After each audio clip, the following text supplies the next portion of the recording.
Türkiye'de belli başlı sorunlar var, ülkenin sorunları var. Belki bu sorunlar içerisinde bize tekabül eden, bize dönük olan bazı sebepler var. Parti kurmamıza bizi iten, kurmaya iten sebepler.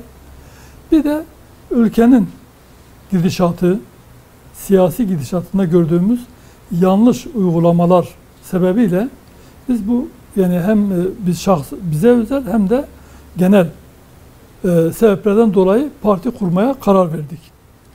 Bize özel olan, bize bakan yönüyle baktığımızda malumunuz ben Hüdapar'ın kurucu genel başkanı olmadan önce Mustafa Der'in genel başkanıydım. Ve birçok faaliyetimizi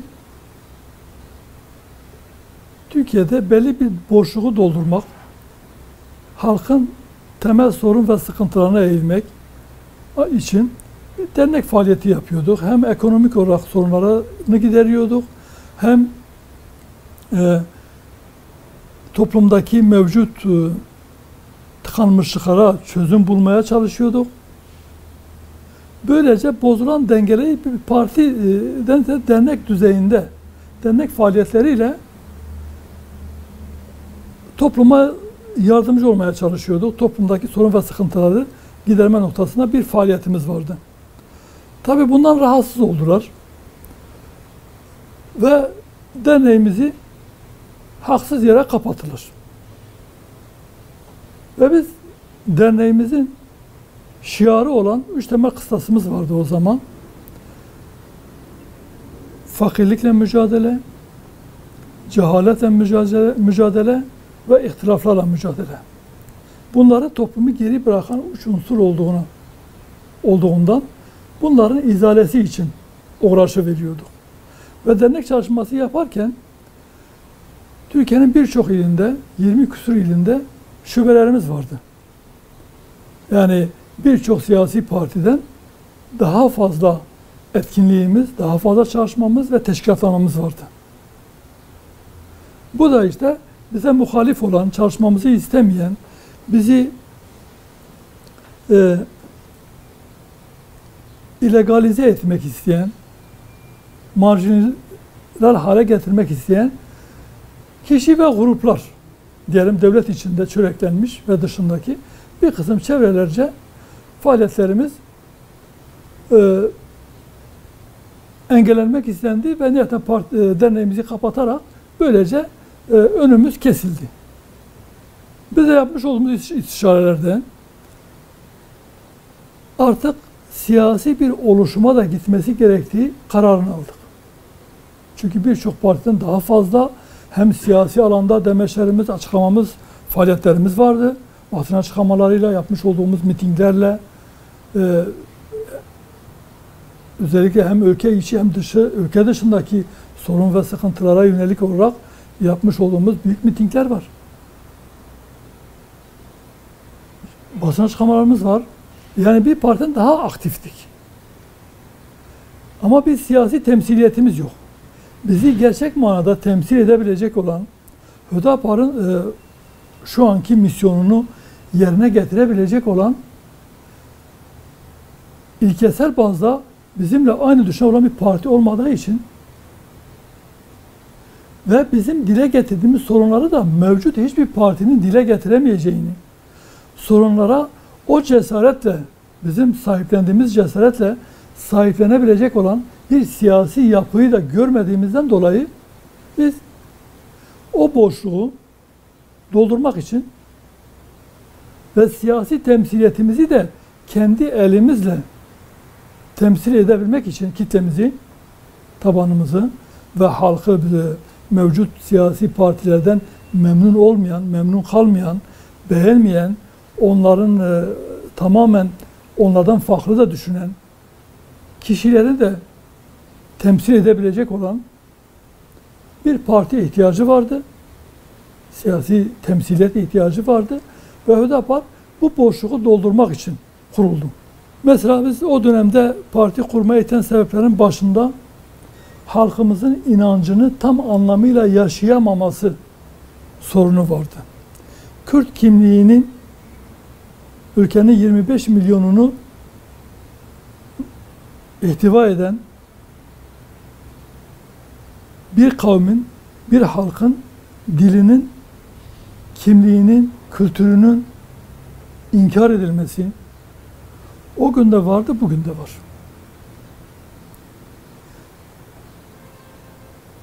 Halkın inancını yaşamasının önündeki engeller yasal olarak o günde vardı, bugün kısmen yumuşatılmış olmasına rağmen yine var. En basitinden mesela tesettürün güvence altına alınmasını istiyoruz parti olarak. Anayasal güvence alınmasını istiyoruz. Ve bu maalesef tüm uğraşlarımıza rağmen anayasal güvence altında değil. Hatta laiklik ilkesi anayasada olduğu müddetçe de Türkiye'de Müslümanların inanç özgürlüğü tam olarak sağlanamaz. Ancak bu şekil idari geçici çözümlerle, yönetmeliklerle bu iş çözülmüş gibi gösterilebilir. Aslında çözülmemiş, sadece sorunlar halının altına süpürülmüştür. Kürt meselesinde de yine bakacak, Kürt kimliğinin tanınması, kültürü aynı şekilde. Evet, bugün bazı siyasiler Kürt kökenli vatandaştan bahsediyor. Ama sadece bu kadar. Kürt'ün dili, kültürü, eğitimi, kendi dili eğitim yapabilmesi, bunlar yasal hiçbir güvencesi yok. Evet, bazı televizyon kanalları var ama yasal güvencesi yok, dayanağı yok. Ya da yaşayan diller ismi altında okullarda Kürtçe çocuklara Kürt dili eğitimi verilebilir. Ama Kürtçe öğretmen ataması yapılmadığı için öğretmen yokluğundan o sınıflar da açılamıyor. Talep olmasına rağmen olduğu halde sınıf açılamıyor, öğretmen yok. Bunlar dikkat edin, direktmen Kürt dilini, Kürt varlığını, kimliğini tanıyan düzenlemeler değil. Yaşayan diller diye geçiyor. Bunun için Süryani de giriyor. Bunun içerisinde kaybolmamış ama halen az sayıda kişinin konuştuğu diller de girebilir. Yani bu bizim talep ettiğimiz şeyler değil bunlar. Biz Kürt kimliğinin anayasal güvenceye alınmasını, Kürtlerin tanınmasını, Kürtçenin resmi dil olmasını, Türkçe gibi bir Türk'ün sahip olduğu bütün haklara nasıl bir Türk kimliğiyle o haklara sahip ise bir Kürt de Kürt kimliğiyle aynı haklara sahip olmalıdır. Maalesef bunu bu açıklıkta Hüdapar dışında hiçbir parti programını almış değil. Parti programımızda da belirtmişiz. Kürtçenin resmi dil olması ve Kürt kimliğinin anayasal güvenceye bağlanmasını istemişiz. Belki bu sorunun çözümü noktasında bir irade gerekiyor. İktidara sahip olanların ortaya ciddi bir irade göstermesi gerekiyor. Şu an Hüdapar'ın anlayışına göre sorunların temel kaynağı anayasadır. 12 Eylül Junta Anayasası. Bu anayasa ilk düğmesi yanlış iliklenen gömlek gibidir. Anayasayı düzeltmeden ülkede hiçbir sorun değişmez. Hiçbir sorun da ciddi manada çözülemez. Ancak pansuman tedbirlerle yapılabilir. İdari bazı düzenlemelerle iyileştirme yapılabilir. Ama ciddi bir reform, ciddi bir değişiklik bekleyemezsiniz. Onun için anayasa kaynaklıdır ve Hüdapar'ın anayasaya ilişkin önerileri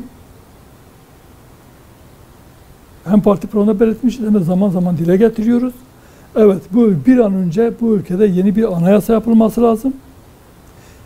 Ve bu yeni anayasada vatandaşlık tanımı değişmesi lazım. Bu yeni anayasanın ideoloji barındırmaması lazım. Memlekette işsizlik varsa yine adaletle bağlantılıdır. Fakirlik varsa adil paylaşımın olmamasıyla bağlantılıdır. Yoksulluk, adaletsizlik, işkence, zulüm, ötekileştirme, düşmanlaştırma, kamplaşma varsa kökeni anarşinin, terörün de kökeni budur. Baktığımızda ülkede bir sorun var ki, bir adalet sorunu var ki bunca memnuniyetsizler grubu ortaya çıkıyor ve nihayetinde de iç karışıklığa dahi sebep olabiliyor. O yüzden adalet en büyük belki idarecilerin sahip olması gereken, yerine getirmesi gereken meseleden bir tanesidir. Adaletin yerine getirilmesi gerekiyor. En büyük sorun adalettir. Yer adaletsizliktir yani. Adaletin sağlanamamasıdır. Kürt meselesinin de ortaya çıkışı, bugüne kadar gelmesi ve yıllardır devam etmesinin kökeninde bu adaletsizlik yatıyor. İnkar, adaletin temeli neydi? Anayasadan kaynaklı olan inkar ve asimilasyondu. İnkardı. Buna bağlı olarak hükümetlerin asimilasyon politikalarıydı. Süreç içerisinde değişen şartlarla beraber asimile edilemeyen bir toplum görüldü. Asimile edilemediği için şu an kökenli de olsa varlığı kabul ediliyor. Ama sorun, problem ya da Kürtlerin talepleri bitti mi? Bitmedi. Mesele nereden baktığınızla alakalıdır. Meseleye devletin güvenliği, devletin bekası ya da resmi ideoloji açısından bakarsanız o zaman farklı bir netice çıkar. Ama ezilen, hakları elinden alınan, hakarete maruz kalan kişilerin eli gözüyle bakarsanız meseleye, bakış açısıyla daha farklı bir sonuç ortaya çıkar. Yıllarca Kürt meselesini güvenlik ve ekonomik sebeplere bağladılar.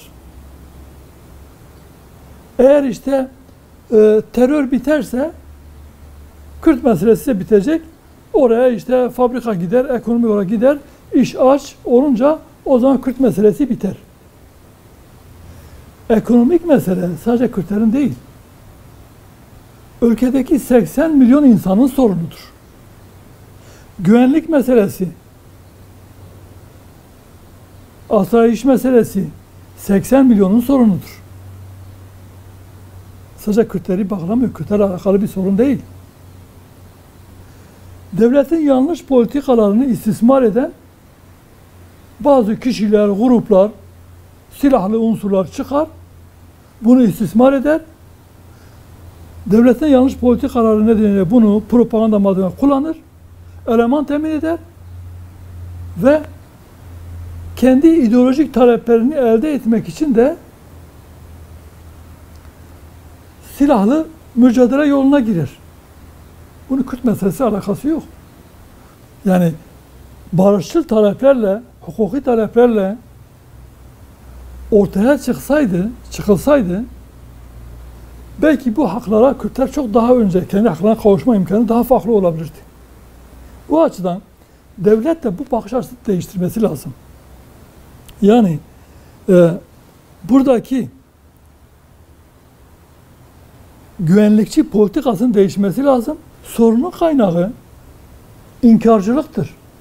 Sorunun kaynağı kabul etmemedir. Varlığını, haklarını kabul etmemedir.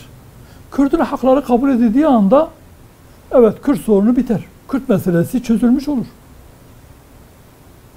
Ve bu sorun meselesini yani biz kullanmıyoruz genelde. Çünkü uygulamada şöyle bir şey var. İlk çağrışımda, algıda sanki Kürtlerin kendisi sorunmuş gibi. Falan şey sorun dediği vakit sorun kendisi yani Kürtler sorun. Kürtler bu ülkede sorun değil. Sorun Kürtlerin varlığını inkar edenler. Sorun kaynağı onlardır. Bunun için biz bu yanlış algılama olmasın diye Kürt meselesi diyoruz. Vatandaşlık tanımının geliştirilmesi lazım. Ve bu vatandaşlık tanımı içerisinde Kürdün de, Türk'ün de eşit olarak kurucu unsur olarak yer alması lazım ki bu mesele hal olsun. Bizim için memleketin en büyük sorunu adalet sorunudur. Adaletin sağlanamaması sorunudur. Adalet olursa her şey düzelir. Yani ama adalet de kimin için adalet? İnsan için adalet. Onun için diyoruz ki önce insan, öncelik adalet. Eğer insan düzelirse her şey evet önce insandır ama insandan da önce adalet gelir. Adalet de insan içindir. Toplumda adaletin sağlanırsa eğer o zaman o insan da insan gibi yaşayabilir. Bugün çöplerden ekmek toplayan binlerce insan var. Yiyecek toplayan. Yani bu insanlık onuruna yakışan bir davranış mıdır? Türkiye'de İslami muhalefet yapacak, dürüst muhalefet yapacak, İslami ilke ve kaidelere göre muhalefet edebilecek olan bir parti yoktu. Biraz da bu noktada İslami siyaset nasıl yapılır? İslami muhalefet nasıl yapılır? Onu da şu an bütün Türkiye'ye göstermeye çalışıyoruz. Pratiğimizde de bunu gösterdik yani. Nedir? Bizimki yapıcı muhalefettir.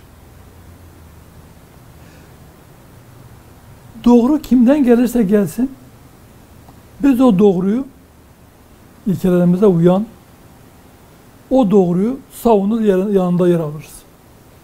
Yanlışı kim yaparsa yapsın, onu eleştirir ve o kişiyi, o kurumu, o siyasi yapıyı ve de iktidarı o yanlışından vazgeçirmeye çalışırız.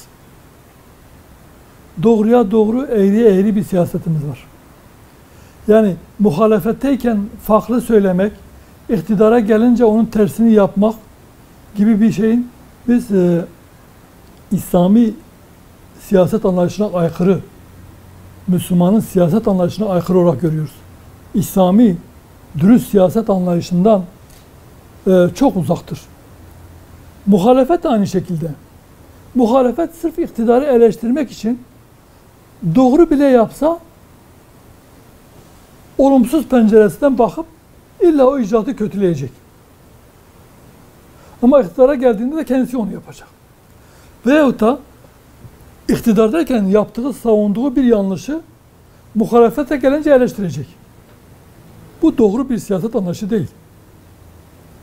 O yüzden diyoruz ki doğru siyaset, gerçek adalet olması lazım. Hiç kimseye küfür etmiyoruz, hakaret etmiyoruz parti olarak. Yani dilimiz İslami ölçü ve edep çerçevesinde bir üslup ve dille muhalefet yapıyoruz. Yani hem resmi açıklamalarımız hem de kişisel açıklamalarımız bu yönde. Yani mevcut siyasilerin ya da siyasetçilerin kullanmış olduğu dil bizim toplumumuza, daha doğrusu bize uyan, inancımıza uyan bir dil değil. Bunun değişmesi gerekiyor. Bunun olmaması gerekiyor. Ama maalesef bakıyorsunuz ki yani müstehcen bir dil dahi siyasette kullanılıyor ve taraftarlarca da alkışlanabiliyor. O partinin taraftarları veya üyeleri tarafından, sevenleri tarafından bakıyorsunuz sahipleniliyor ve alkışlanıyor. Muhalif basın, medya, çevreler kendileri gibi Hüdapar'ın da argo bir dil kullanmasını, kirli bir dil kullanmasını, hatta İslami referanslı bir siyaset yerine, ölçülü bir siyaset yerine makyavelist bir anlayışla kendileri gibi iktidara saldırmamızı bekledikleri için Hüdapar da bunu yapmıyor. Doğruya doğru, yanlışa yanlış diyor. Onlar çıkarmıyor. Böyle tabii yer vermiyor. İktidar da, iktidar medyası da onlar da kendi yaptığı yanlışları savunan siyasetçi tipi istiyorlar. Yanlışlarına dahi sahip çıkacak ve yanlışlarını dile getirmeyen bir duruş istedikleri için Hüdapar onu da yapmıyor. Dolayısıyla iktidara yakın TV kanallarına veyahut da medyaya demeç verildiğinde orada iktidarı da eleştiriyoruz. Hüdapar'ın çözüm önerileri inancından kaynaklı olan çözüm önerileridir. Toplumun ahlak ve inanç yapısını korumaya yöneliktir. Bir kısım medyada toplumun ahlakını, inanç yapısını bozmayı esas aldığından bundan dolayı Hüdapar'ı görmüyor, görmek istemiyor veyahut da Hüdapar'dan bahsetmek edeceği vakitte öcüleştirip, ötekileştirip ya da bir nevi kriminalize edici bir şekilde, olumsuz bir şekilde bahsediyor. 17 Aralık 2012'de kuruluş dilekçemizi verdik. 19'unda siyasi parti olarak belgemizi aldık. Türkiye'nin 73. o dönemde 73. partisi olarak kurulduk. Ve o günden bugüne çalışmaya devam ediyor. Seçimlere girdik. Parti olarak halkımızla beraber olduk. Onların sorun ve sıkıntılarını dinledik. Diğer partiler gibi yapmadık. Genellikle, genel itibariyle her zaman yanlarında olduk. Sadece seçime değil, sadece sevinçli gününde de değil, hüznünde de yanında olduk. Sorun ve sıkıntısı olduğunda gidermeye çalıştık. Partimizin gücü nispetinde çözüm bulmaya çalıştık. Ve geldiğimiz süreçte Hüdapar, Türkiye'de mevcut siyaset içerisinde farklı bir siyasi parti ve farklı bir siyaset, kendine özgün siyaset yürüten bir parti. Halkın içinden çıkmış, inanç değerlerini muhafaza eden, toplumun inanç değerlerine uygun bir şekilde yaşamasını talep eden, ahlaklı, dürüst bir nesil, dindar bir nesil için çalışan ve parti programına da inancından aldığı düsturla inancının 5 temel esasını derc eden bir partidir. Ve bu 5 temel esası muhafaza etmeye çalışıyoruz. Can emniyeti, mal emniyeti, din emniyeti, akıl emniyeti ve nesil emniyeti. Sistemin de buna göre dizayn edilmesini ve bu 5 emniyeti sağlaması için elimizden geleni yapıyoruz. İktidarı da bu yönde gerekirse zaman zaman uyarıyoruz ve yapılan yanlışlardan vazgeçirmeye çalışıyoruz. Hüdapar bir boşluğu dolduruyor ülke siyasetinde ama gerek parti programındaki dile getirdiği hususlar, gerekse misyonu itibariyle gerekli olan belki o teveccühü şu an yakalayabilmiş değiliz. Hüdapar'ın gerçek manada parti programını, düşüncelerinin tanınması halkımızın teveccühüne ve onu meclise ve iktidara taşımasına bağlı. Kendi üyelerimize de bu münasebetle şunu istiyoruz. Evet, halkımız bir kısmı belki bizi yanlış tanıyor. Yanlış tanıtmış olabilirler. Yanlış algıları yıkmamız gerekiyor. Birebir toplumun her kesimiyle diyalogda olmamız, ulaşmadığımız hiç kimsenin kalmaması lazım. Teşkilatlarımızın yoğun bir çaba içerisine girmesi lazım. Şu anki mevcut oy oranımız, biz inanıyoruz ki bizim gerçek toplumdaki gerçek karşılığımız değil. Nereden biliyoruz? Şuradan biliyoruz. Yapılan bazı anketlerde biliyoruz. Mevcut öne çıkan bazı partilere oy verenlere sorulan iki soru. Eğer mevcut parti, oy verdiğiniz parti olmazsa ikinci parti olarak hangi partiye oy verirsiniz dendiğinde genellikle Hüdapar ismi öne çıkıyor. Bu açıdan üyelerimizin, teşkilatlarımızın da bu noktada iyi bir çalışma içerisine girip Hüdapar'ı birinci tercih haline getirmesi lazım. Bu vatandaşlarımızın, bu seçmenlerimizin, halkımızın ikinci değil, birinci tercih konumuna getirmesi lazım. Ve halkımız da bizi birinci tercih konumuna getirirse inşallah Teala Hüdapar birçok sorunlarını çözecek. Belki memleketin gidişatına damga vuracak, iz bırakacak büyük değişimler, büyük değişiklikler yapacaktır.